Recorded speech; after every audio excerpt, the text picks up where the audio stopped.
नमस्कार friends, good evening. समस्ते भल थे आशा कर आमे भल रही। मैं पूरा रेडी हो गलुनी आपण मैंने देखे दूसरी आम पूरा रेडी हो गलुनी। एबे हठात प्रोग्राम है आमर इवनिंग रू घर को जावाई। झीर सुनीक्षेत्र अच्छी झीर फास्ट बर्थडे से आम घर को जाऊँ। तान आम समस्ते रेडी हो गलुनी दु जन जाक। चलतु गाड़ी बाहर करमर रेडी गले झीर फास्ट बर्थडे दिनक पूर्वर कम जाऊँ कहीं मार्केटिंग करार अच्छे।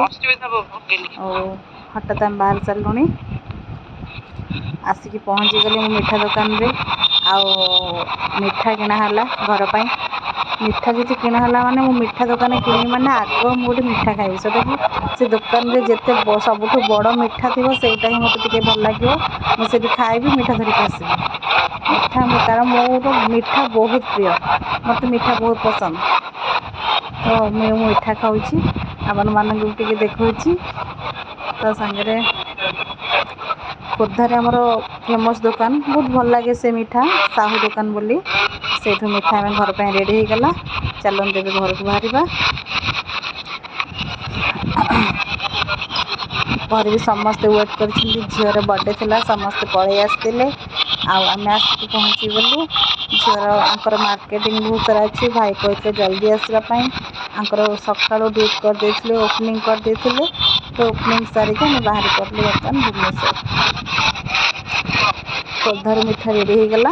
ये चलु भुवनेश्वर बाटर आमको भोक गला कहीं ओपनिंग करते तो सका ड्यूटी जाते जल्दी भात खिया। तो ये गरम गरम गोटे जगार देखु से दुकान केमती आपण भी देखु केमती चाल घर है किंतु बहुत लोक थे आर बरा तरकारी बहुत टेस्ट पूरा गरम गरम बरा तरकारी खाईदेलु। आसिक बर्तमान घरे पहुँची गलु। घरे समस्त अच्छा मो पुत्र मो पाखे बस बो अच्छी समस्त अच्छा घरे घरे पूरा क्लीन कराई जेहेतु गेस्ट आसिक पहुँचे दिनक पर फंक्शन अच्छी तो मैं घरे पहुँची गली। आ बहुत सारा मोर एक्चुअली खोर्धार मोर घर शिफ्ट करार अच्छी तो बहुत जिनस पैकिंग भितर बहुत कपड़ा बाहरला सफा करने तो मत बहुत टायर्ड लगला मुझे सब कपड़ा धरिकी पलि आसली घर ठीक आसु आसु मुझे कहली दिनक पूर्व फंक्शन अच्छी तो किसी सफा करहबनी तो सेटा मुझे आसु आसु सांगे सांगे सब मु मेसीन पकईदेली सफा करदेली। सफा सरला ताकू मु चुपुड़ी दौची बो आमर सुखौची नहीं सरीगली पुणी आउ पछे आ सफा करहबनी बहुत सारा लोक गेस्ट रे तो आसली सफा करदे मोर चा पीवाई सन्धार टी चा बिस्कुट टी खाईदे भल लगे।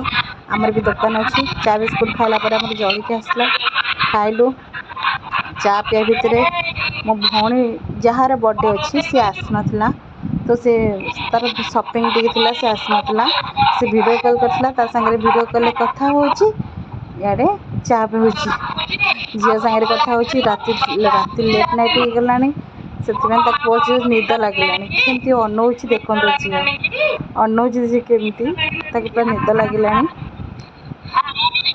लेट नाइट हो तो बापा सेपटे आमर बुंदी बनाते जेहेतु पूजा बुंदी लगे बापा सेपटे बुंदी बनाते तो कहले टी चा पीवाई तो मुझे चा बनवाई आसली झी से वीडियो कॉल मो सागर कथा हो। चलते देखा बुंदी केमती बना हो पहुँची गली आम बर्तमान बुंदी पाखे देखु बापा केमती बुंदी बनाऊँ।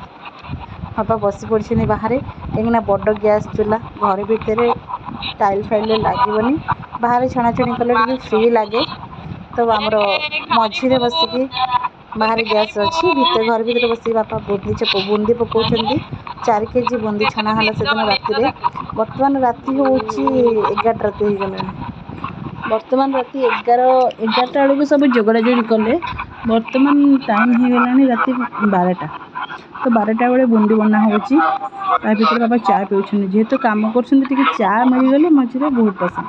चलते एबे ब्लॉग टी एंड करुच्ची पुणी देखा।